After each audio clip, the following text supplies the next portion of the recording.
Donc, on a entamé la paracha de Bamidbar. Alors, la paracha de Bamidbar, d'abord, c'est un nouveau livre. Et en plus, alors, ce Shabbat, c'est Shabbat Mevarchim, ça veut dire on va annoncer le mois de Siwan, puisque la paracha de Bamidbar annonce toujours la fête de Shavuot. Et là, carrément, ça annonce le début du mois de Sivan, puisque Shavuot est en fin de semaine, donc Rosh Chodesh c'est dimanche, si Dieu veut. Et donc la paracha de Bamidbar, donc l'ouverture du livre de Bamidbar, annonce toujours la fête de Shavuot. Maintenant, la paracha commence en disant que Hachem a parlé à Moshe Bamidbar Sinaï. D'ailleurs, on dit souvent le livre de Bamidbar. En fait, c'est Bamidbar. Bamidbar Sinaï, dans le désert du Sinaï. Bon, grammaticalement, on ne va pas développer pourquoi c'est Bamidbar et pas Bamidbar, mais bon. C'est une question d'article défini et de complément du nom.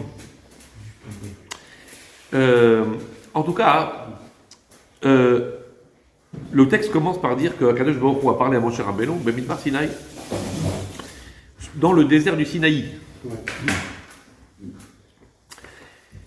Le Hida, il donne un détail intéressant, mais sans en dire plus.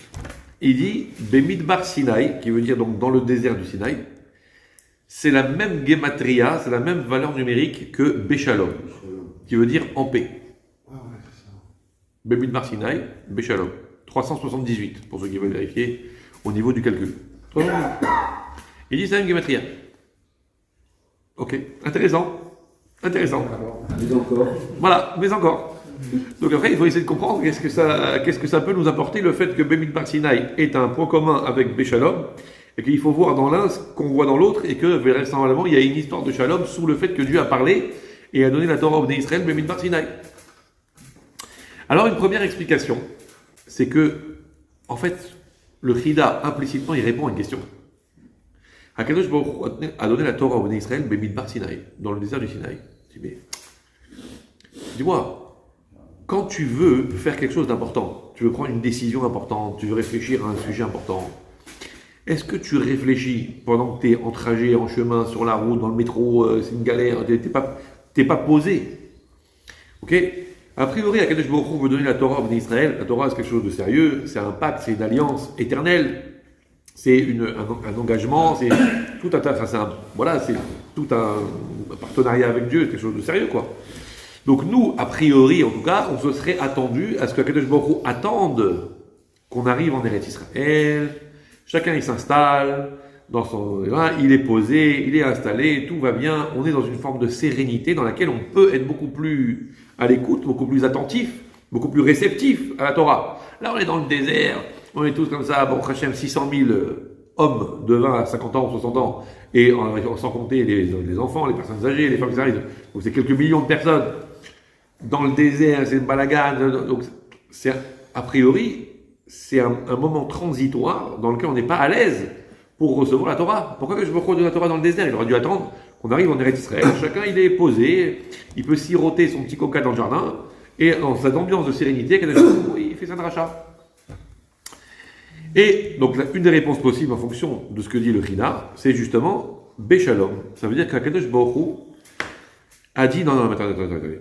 L'une des conditions essentielles pour la Torah, c'est qu'il y ait une sérénité dans le peuple, justement, et qu'on soit Béchalom. Si Hakadosh Baruch Hu avait attendu qu'on rentre en Eretz Israël pour recevoir la Torah, Eretz Israël a été, je vous rappelle, divisé en fonction des tribus, et les territoires ont été attribués en fonction des tribus.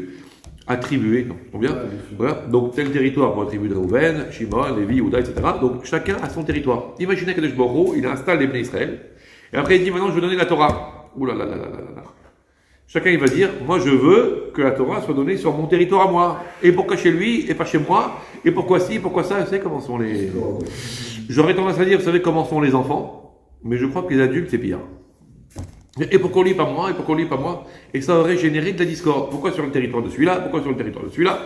Donc ça aurait généré de la discorde. De façon à ce qu'il n'y ait pas de discorde, Hakadosh Baruch Hu, qu'est-ce qu'il a fait? Il a donné la Torah dans le désert. Le désert, à la fois, n'appartient à personne. Et donc, quelque part, il appartient à tout le monde. Tout le monde est à égalité. C'est un no man's land. Il n'y a personne qui peut dire le désert est à moi. Et donc le désert, c'est un endroit par définition désert. Donc il n'y a pas de propriété, personne ne peut le revendiquer pour dire ça c'est à moi et ça c'est pas à toi et pourquoi ci et pourquoi ça. Comme ça, Akadosh Baruch Hu, il a préservé le shalom il a préservé la paix et il a préservé la sérénité entre les gens, pas d'histoire. Ça, c'est la première explication qu'on peut donner pourquoi le Hida, il a dit Béchalom, Bébin Barsinaï, Béchalom. Tu as compris pourquoi Dieu a donné la Torah dans le désert. Deuxième explication, peut-être un petit peu plus poussée, et encore on s'en tient. C'est lié à une explication que donne le Ramir Shapira de Lublin.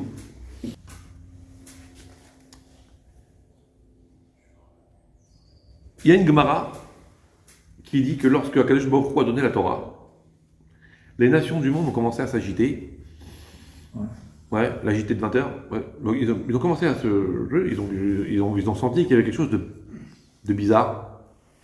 Et affolés, ils sont partis voir Bilham, qui était donc le prophète des nations, qui vraisemblablement avait des connaissances, des compétences, ou en tout cas des révélations XY, comme nous on le verra plus tard dans la parasha de Balak. Et ils sont partis, ils ont dit Bilham, qu'est-ce qui se passe? Il y a un truc louche. Qu'est-ce qui se passe? Est-ce que par hasard, Akadosh Baruch Hu, par hasard, le bon Dieu, n'est pas en train d'envoyer un nouveau déluge? Voilà. Il n'est pas en train d'envoyer un nouveau déluge. Et Bilham leur a dit non. Hashem oz le'amo yiten. Ok? Akadosh Baruch Hu oz le'amo yiten. Il est en train de donner le rose, ça veut dire la force. Et disent les Hakamim en rose et la Torah, ça désigne la Torah, qui est la force du peuple Israël. Akadosh Baruch Hu, rose le'amo yiten, il est en train de donner la Torah au peuple juif. Ok? C'est pas un maboul, c'est pas un déluge. C'est Dieu qui donne la Torah au peuple juif. Et là, les autres nations ont répondu, la suite du passo, Hashem yevarech et amo bachalom.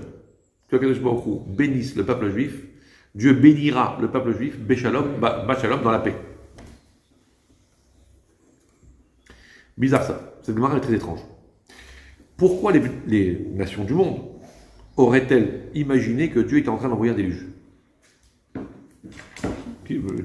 Pourquoi? C'est quel est le phénomène? Alors vous allez me dire, il y avait du tonnerre, des éclairs, il y avait un tralouette, il y avait tout un ça grondait pas mal, ok. Bon. On va dire ça comme ça pour l'instant. Deuxièmement, quand Bilham leur dit non, vous inquiétez pas, c'est Dieu qui donne la Torah au peuple juif, Hachem Yivarech et Amo Bachalom. On vient de voir que Sina, au contraire, le fait qu'on ait reçu la Torah a suscité énormément d'animosité avec toutes les nations environnantes à qui on a proposé la Torah mais qui l'ont refusé. Et ensuite, ils se sont retournés contre nous en disant pour qui vous vous prenez, etc. Et ils ont commencé à nous regarder d'un œil malsain en voyant en nous finalement en voyant en nous la cible, puisqu'on représente d'une certaine façon la volonté d'Hachem et la morale universelle, et qu'on a toujours été les détestables et les détestés du système. Donc Sinaï, on a déjà vu Sinaï, Sina, la haine. Donc d'un seul coup, ces nations réputées haineuses contre le Ham Israël, d'un seul coup, Hachem Yevarech et Amo Bachalom, que Dieu bénisse le peuple juif dans la paix. Qu'est-ce qu'il leur a pris là? Oui, ils l'ont refusé. Mais comme on a déjà dit plusieurs fois, ils l'ont refusé, mais quand quelqu'un il fait une grosse bêtise, et qu'il s'est prêté à un jeu qu'il n'aurait pas dû, en confrontation avec d'autres, qui finalement lui ont emboîté le pas dans le sens, du coup, au lieu de s'en vouloir à lui, il en veut à l'autre. Ok? T'as qu'à te mordre les doigts, toi, on te l'a donné. Quelqu'un, il a refusé une affaire, l'autre il a pris une affaire, il a fait une multinationale. Et du coup, il a la haine. Tu vas dire, mais t'as qu'à t'en vouloir qu'à toi-même, pas à moi. Ah, faut essayer de comprendre. C'est écrit dans le prophète Isaïe, c'est-à-dire le prophète Isharia, en hébreu, qui donne énormément de prophéties sur la fin des temps. Et d'ailleurs, il y en a une des prophéties, c'est la Haftara du dernier jour de Pessah, qui annonce quand Mashiach va venir, etc. Et là-bas, c'est écrit qu'à la fin des temps, le monde sera rempli de la connaissance d'Hachem, il y aura la paix dans le monde, il y aura plus on transformera les glaives en socs de charrue, il y aura plus de guerre, il y aura plus de ci, il y aura plus de ça. Et là-bas, c'est écrit, et le loup habitera avec l'agneau, et le tigre coexistera avec le chevreau. Okay? Tellement il y aura la paix dans le monde, tellement il y aura une nouvelle dimension de luminosité, etc. Il n'y aura plus de guerre, même entre les animaux. Il y aura une possibilité de coexistence entre le loup et l'agneau qui tous les deux brouteront ensemble. Ouais, ils vont devenir végétariens. Voilà. Bizarre, hein? Bizarre. Bon. Toujours est-il que voilà. Et là, question. Noah. On nous interroge, enfin, on nous enseigne que voilà ce qui va se passer à la fin des temps comme un cher va venir. Mais bizarre, en quoi c'est messianique ça?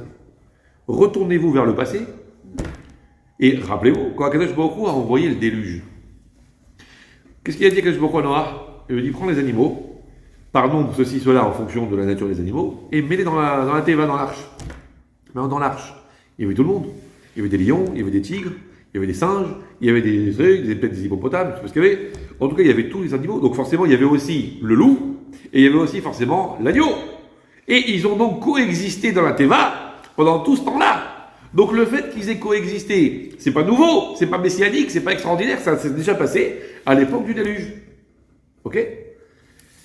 Donc en quoi c'est messianique? Et là il répond le texte, le commentaire, et il dit non, parce qu'il y a deux sortes de shalom. Il y a le shalom forcé, et le shalom lié à un idéal commun. C'est quoi le shalom forcé? C'est on met une personne à côté de l'autre, et on dit maintenant vous n'avez pas le choix, vous êtes obligés de coexister. Imaginez, on est tous les deux on est deux sur un bateau, parce qu'on est en train d'échapper à un naufrage. Et il y a une barque, et il y en a deux qui ont échappé au massacre, et ils sont là entre eux. Imaginez s'ils se disputent tous les deux, il y en a un qui va aller par là, un qui va par là, au point que ça génère une bagarre qui va faire que la barque va se retourner, tous les derniers espoirs de pouvoir s'en sortir sont finis. Donc même si on ne s'aime pas, même si on se déteste, on n'a pas le choix, pour une question de survie, de préserver l'essentiel, c'est-à-dire de faire en sorte d'arriver de l'autre côté sereinement. Donc même si on ne s'aime pas, on va convenir d'une paix forcée pour des questions de survie. La survie nous oblige. Si jamais on se bagarre, c'est la fin. Donc on est dans un système de paix forcée, ou comme deux prisonniers. Ouais, tous les deux c'est des champions de la pègre, c'est des concurrents de la mafia, ils ne peuvent pas se voir, mais ils sont tous les deux en prison maintenant. Si, ils sont obligés de coexister, il n'y a pas de choix. S'il y en a un qui exprime sa haine, il risque de finir perpète, ou il risque de se faire condamner à mort dans certains pays, etc. Donc il est obligé de se tenir tranquille. Ils partagent la cellule, ils sont obligés, pas de choix. Ok? Comme moi et ma femme. Alors voilà, justement, parce que justement dans le cadre du mariage, c'est une question. Et il y a une autre forme de paix, c'est pas une paix forcée, c'est une paix d'idéalisme. Ça veut dire que tous les deux, on partage le même idéal, on partage les mêmes valeurs, on est partenaires dans un idéal commun, dans un projet commun. Et donc, c'est pas qu'on s'entend bien parce qu'il n'y a pas le choix, sinon la boîte elle coule, c'est que non, on partage des valeurs, on partage un idéal, tous les deux, on veut que ce projet avance, on veut que ça truc, et on est reliés par ce même idéal commun, et donc du coup on est béchalom, non pas par dépit, mais vraiment par quelque chose qui nous booste, qui nous porte. Ok? C'est ça la différence. Et évidemment dans le mariage, j'ose espérer que normalement, un mariage, c'est pas une paix forcée. Et on écoute, qu'est-ce qu'on fasse? Dieu nous a mis ensemble maintenant, tant bien que mal, il faut vivre avec. On reste pour les gosses. Ouais, voilà. La Easter. J'espère quand même qu'on aura la capacité de se connaître un petit peu. Et si on ne se connaît pas encore, c'est pas grave.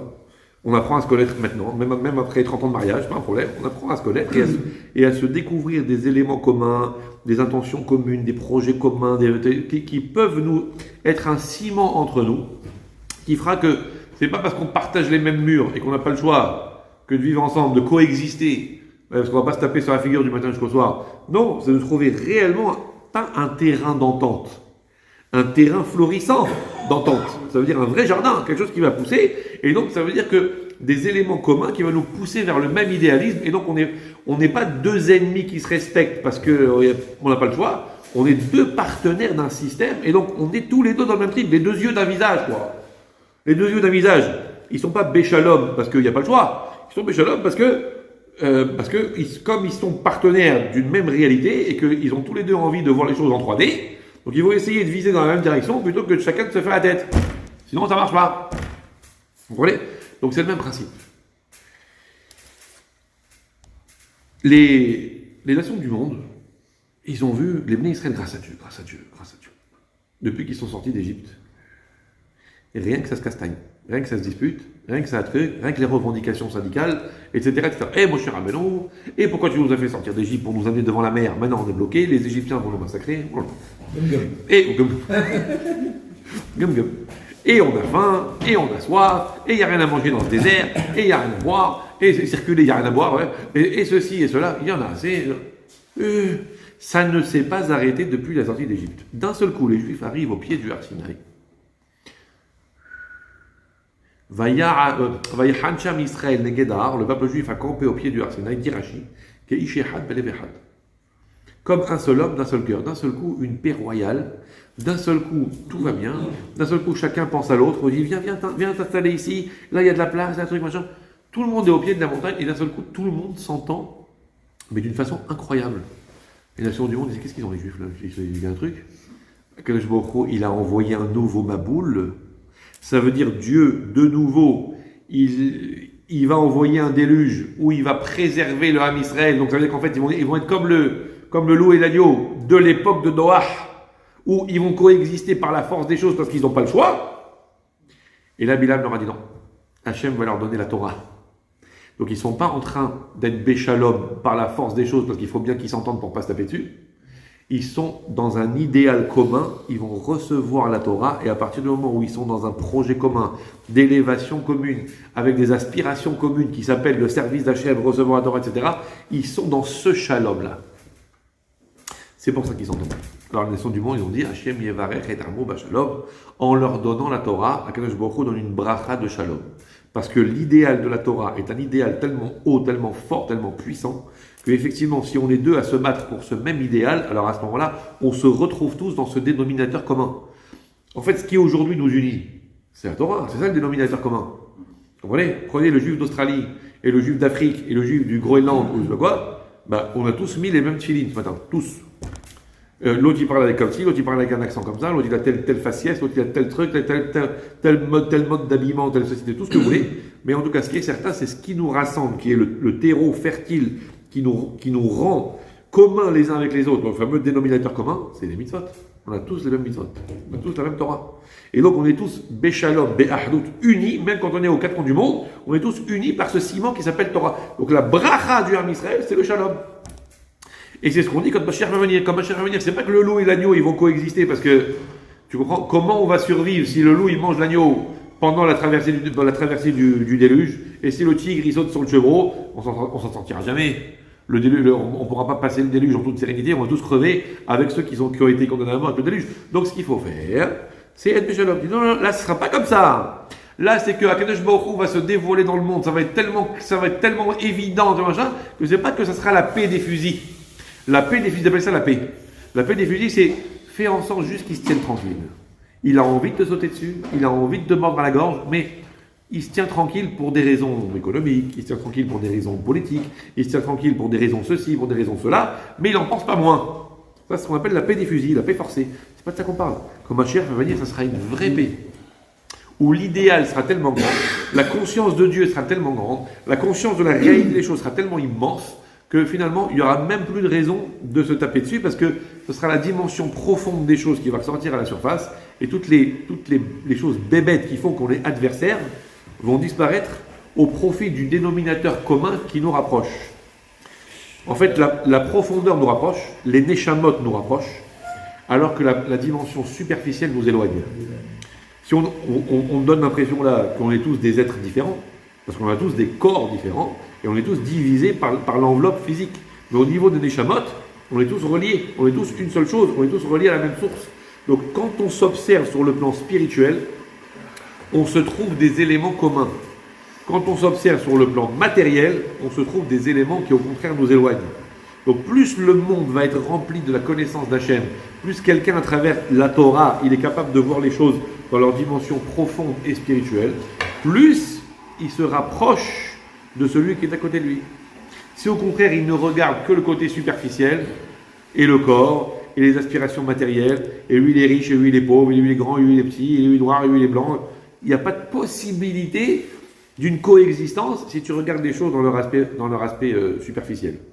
Mais si tu les regardes dans leur aspect profond, alors on est tous les ingrédients d'une même marmite, et on participe tous à l'élaboration du même système. Ça marche? C'est ça la dimension de Shalom. Et c'est ça qu'il faut viser. Et c'est pour ça que la Torah est source de Shalom. Et c'est pour ça qu'on dit tous les matins dans la Tfila, Talmidei Hachamim Marbim Shalom Ba'olam. Les sages de la Torah multiplient la paix dans le monde.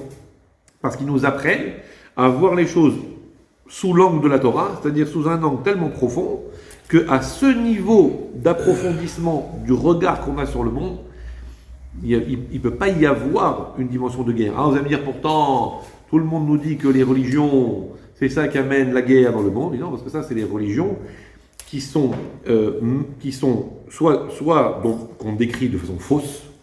On va dire, telle religion, c'est ça qu'elle dit, en fait c'est faux. Ils vont te parler de Torah en mode journaliste, ils ne savent même pas de quoi ils parlent. Ou bien, ça va être une dimension de la religion instrumentalisée par la politique, instrumentalisée par des intérêts économiques, instrumentalisée par je ne sais quelle intention malsaine. Et donc effectivement, si tu prends ça en l'instrumentalisant pour des intérêts pas très orthodoxes, effectivement, c'est plus de la religion. Donc du coup, tu mets le côté superficiel, le côté matériel par-dessus, effectivement, on se castagne. On n'est plus dans la religion là. On est dans autre chose. On est dans une autre dimension qui est de l'ordre de l'économie, de la politique. Et là, effectivement, si on ramène les choses à des intérêts, normalement, le Talmid Hacham, c'est celui qui ne ramène jamais les choses à des intérêts personnels. C'est celui qui étudie la Torah pour Hachem. C'est celui qui fait une mitzvah pour Dieu ou pour l'autre et qui jamais ne met son intérêt personnel en avant. Sinon, c'est pas un Talmid Hacham. C'est pas ça qu'on appelle Talmid Hacham. On appelle un sage de la Torah. Sage de la Torah, c'est celui qui s'abandonne dans sa mitzvah pour le projet, pas pour lui. Si il fait une mitzvah en s'attendant à ce qu'il va profiter des retombées dont il va bénéficier par la suite, c'est pas une mitzvah, c'est pas ça Talmid Hacham. Mais quelqu'un qui est vraiment dévoué au projet commun et pas à ce qui va lui retomber individuellement et égoïstement, lui il amène le shalom dans le monde. Vous comprenez? Et c'est ce shalom qu'il faut poursuivre, et c'est de ce shalom qu'on parle quand on dit qu'à la fin, quand Mashiach va venir, il y aura un shalom universel. Amen. Sur ce shalom. Hachem il va arrêter au shalom. Oui. C'est pas une bracha d'égoïsme, c'est simplement un constat. Il faut croire que oui. Voilà. C'est pour ça que c'est plus une question. C'est qu'en fait, ce shalom-là, c'est avec la Torah, Akadosh Baruch Hu donne une bracha au peuple juif de shalom. Cette Torah est le ferment, on peut parler, le ferment qui nous porte sur le même tronc en fait. C'est un kiddush Hashem. Quand il dit une phrase comme ça, c'est un kiddush Hashem. Bien sûr. Bien sûr. Vous connaissez l'histoire de Rabbi Shimon ben Shattach, on l'a déjà raconté. Oui. Rabbi Shimon ben Shattach, il était avec ses élèves, et puis il avait besoin d'un âne. D'un âne. Aujourd'hui, il aurait dit, allez chez le concessionnaire m'acheter une Fiat Punto. Là, il a dit, allez voir chez le marchand là-bas, un peu plus loin dans le désert, il y a un marchand qui vend des ânes. Ouais. Et ils sont partis. Et ces élèves, c'était des jeunes, quoi. Ils sont allés, ils ont acheté un âne, c'était pour notre maître, Rabbi Shimon ben Shattach. Il dit très bien. Il dit voilà, celui-là est très bon, très performant, très machin, très fort. Et surtout, c'est pas une tête de mule. Qui est assez rare. Donc ils reviennent, et sur la route, ils se rendent compte qu'autour du cou de l'âne, il y a comme un collier avec un diamant au bout. Ils ont dit oh, c'est extraordinaire, notre maître est riche. Eux, c'était des petits jeunes, ils pensaient que bon, voilà, bah, écoute, ça lui tombe dessus, tant mieux. Ils arrivent chez le Rav, ils disent regarde Rav, Akadosh Baruch Hu t'as fait un cadeau. Le jour où j'étais avec sa tête, je dis qu'est-ce que c'est que ça? Il dit moi j'ai acheté un âne, j'ai pas acheté un diamant. Vous allez reprendre ce diamant et vous allez le ramener au marchand. Oh. Maintenant, ok, donc, ils y vont. Il dit voilà, Rabbi Shimon ben Shattach. Il lui explique la situation. Il dit voilà, il y avait ça au cou de l'âne. Donc il dit voilà, et il dit moi j'ai acheté un âne, pas un diamant, donc tiens, c'est à toi. Et là, le marchand, éberlué, il dit béni soit le Dieu de Rabbi Shimon ben Shattach. Vous voyez?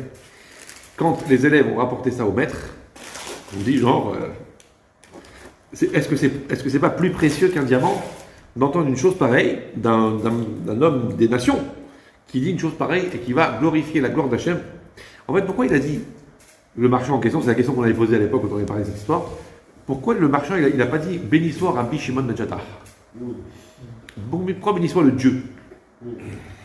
Il dit parce que pour qu'un être humain soit porté à une telle dimension, vous voyez, on parle de quoi là? On n'est pas en Chine, on n'est pas en URSS, On n'est même pas dans une agglomération, on est dans le désert. C'est-à-dire que c'est un marchand ambulant qui va de ville en ville, dans le désert. Ça veut dire qu'il a rencontré ces gens-là. Après, on ne se verra plus jamais. Il n'y a pas de Facebook, il n'y a pas de Tralaway, il n'y a pas de numéro de téléphone, il n'y a rien. Ça veut dire on se voit parce qu'il y a un marchand. Demain, on se voit plus, ça laisse pas de traces, on ne se connaît pas. Ça veut dire que le diamant, il le retrouvera jamais. Ça veut dire que là, il y a une tentation très forte, a priori, de dire, bah, écoute, tu prends, tu dis rien à personne, tu prends, tu t'en vas. Et personne ne te retrouvera jamais. Le marchand, il a dit, c'est une telle honnêteté, même dans des conditions où tout est favorable à ce que tu puisses truander sans te faire attraper, et que quand même tu ne truandes pas, simplement parce que tu as une conscience tellement profonde, ça ne peut venir que d'un comportement qui est dicté par un niveau qui est beaucoup plus haut que la raison humaine, qui s'appelle le bon Dieu. Donc il dit forcément, c'est la Torah qui l'a amené à ça, c'est obligé. Vous comprenez ? C'est de se conformer. Je dis, mais ça va, personne ne te voit. Regarde à gauche, regarde à droite, personne ne te voit. Il dit, ouais, tu regardes à gauche, tu regardes à droite, tu as juste oublié le truc, tu as oublié de regarder en l'air. Il y a le bon Dieu là-haut, et lui il voit tout. Donc ça veut dire que s'il a été capable d'une telle abnégation devant une telle tentation, c'est que forcément, c'est une conscience du bon Dieu. Et ça, c'est que la Torah qui peut donner. Donc il a dit, béni soit le Dieu de Rabbi Shimon ben Tzatar. C'est ça, le Hachem Yevarech et Armo Bachalom. Ça veut dire que c'est la Torah qui nous amène à un tel niveau d'élévation ou d'approfondissement de la réalité ou de conscience de Dieu qui fait qu'on aura complètement un autre regard sur le monde, un autre regard sur l'autre et une autre forme de relation sociale. Ça marche ? Yitro, il a reconnu qu'il y avait que Hachem. Oui. Mais je me suis posé la question, Bil'am, il savait qu'il y avait qu'un Dieu, il n'y a pas dit comme Yitro. Ah. Les nations, ils savaient qu'il y avait... Alors, ils ont refusé la Torah. Il y a pas longtemps qu'il y a ça. parce que il y a celui qui considère, c'est un peu ce qu'on a dit hier soir, il y a celui qui considère la connaissance qu'il a comme un élément de conscience qui doit le faire évoluer dans le bon sens. Et il y a celui qui considère la connaissance qu'il a soit comme une raison de s'enorgueillir ou comme une raison de prendre le pouvoir ou chose comme ça. Et donc Bilal, c'est un tordu. Ça veut dire que on lui donne une forme de grandeur, c'est-à-dire en fait de possibilité de percevoir des choses que personne ne perçoit, au lieu de se faire tout petit en disant ce que je perçois est tellement grand que je dois me faire tout petit par rapport à la connaissance de ça, ou bien ce que je perçois est tellement grand, ça veut dire que je suis quelqu'un d'important et donc j'existe. Et là c'est terminé. C'est terminé. C'est pour ça qu'Akadosh Baruch Hu, il dit vous les Bnei Israël, je vous aime, parce que plus je vous donne de la grandeur et plus vous vous faites petit. J'ai donné la grandeur à Abraham Avinu et il a dit Anochi Afar Vaefer, je ne suis que poussière et cendre. J'ai donné la grandeur à Moshe Rabbeinu, il a dit Venachnouma, qu'est-ce qu'on est nous? Et j'ai donné la grandeur à David Amelech, au roi David, il a dit Anochi Tola'ad Veloish, moi je suis un ver de terre et même pas un homme. En contrepartie de ça, à contrario, j'ai donné la grandeur à Paro, à Pharaon, il a dit Mi Hachem, Asher Eshma Bekolo, c'est qui ce Dieu là? J'ai donné. En plus, il a dit, genre, je suis l'Égypte, je suis le Nil, c'est moi qui ai fait, je me suis pris pour le créateur du monde. J'ai donné la grandeur à Nebuchadnezzar, à Nabucodonosor, je lui ai donné le pouvoir de, comment dire, d'être on va dire, le chef de toutes les nations à l'époque. La Babylonie, quelque chose de très important, surtout dans cette région. Ouais, au lieu de ça, il s'est pris pour le concurrent du bon Dieu, au point de détruire le temple et de faire des déclarations. Donc, attendez, donc voilà quelqu'un, on lui donne la grandeur, on lui donne la forme de pouvoir, on lui donne une forme de perception des choses, et au lieu de considérer le contenu de ce qu'on lui montre, en disant, alors s'il existe des choses tellement grandes, ça veut dire qu'il faut que je me fasse tout petit. Donc je dis, maintenant, si on me dévoile à moi des choses tellement grandes, ça veut dire que moi je suis très grand. Et là c'est la fin. Là c'est la fin. Celui qui considère une forme de pouvoir, non pas comme une responsabilité, mais comme un droit, c'est fini pour lui. C'est fini. Ouais, C'est tous les épisodes. Que Dieu vous bénisse dans la joie et la santé.